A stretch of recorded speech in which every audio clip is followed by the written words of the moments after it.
götüreceksin?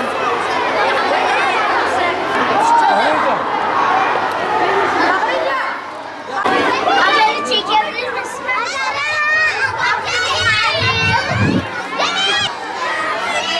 Bizlere böyle mukaddes ve mübarek bir görevi layık gören Rabbimize hamd ederek başlıyoruz. Malumlarınız olduğu üzere Diyanet İşleri Başkanlığımız koordinesinde 6 hafta boyunca yaz Kur'an kurslarımızı idrak etmeye, ihya etmeye gayret ettik. Burada sabah kuşağında 700 öğrenci yaklaşık olarak, öğlenden sonra da 150 öğrenciyle 2026 yaz Kur'an kursumuzu yapmaya gayret ettik. Burada çocuklarımızla hep hani onların ileride hayatlarına ışık tutacak bazı etkinlikler, bazı güzellikler bir hayatlarında bir hatıra kalsın diye, camiyle hayatlarında bir hatıra kalsın diye etkinlikler yapmaya gayret ettik.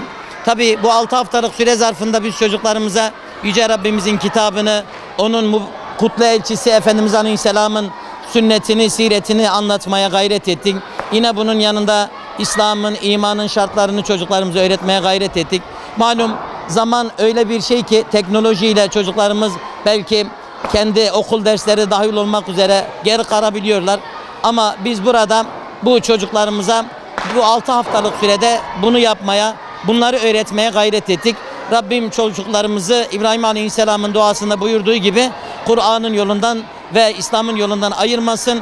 Ehli Kur'an ve ehli namaz olanlardan eylesin diyoruz inşallah. Şimdi biz hep cemaatimize şunu söylüyoruz. Diyoruz ki çocuklarımızı, torunlarımızı veya işte yaşça küçük evlatlarımızı yanımızda camiye getirelim. Çünkü cami hayatın merkezinde olması gerekir.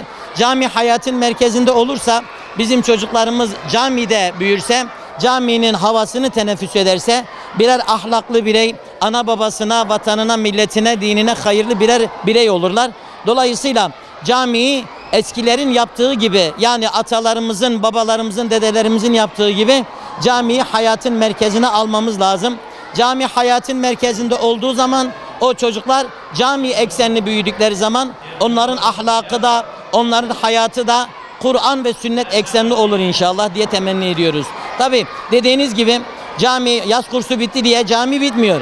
Camimiz yine 5 vakit 365 gün açıktır. 5 vakit namazımızda camimiz açıktır. Biz hep şunu söyledik geldiğimizden bu yana.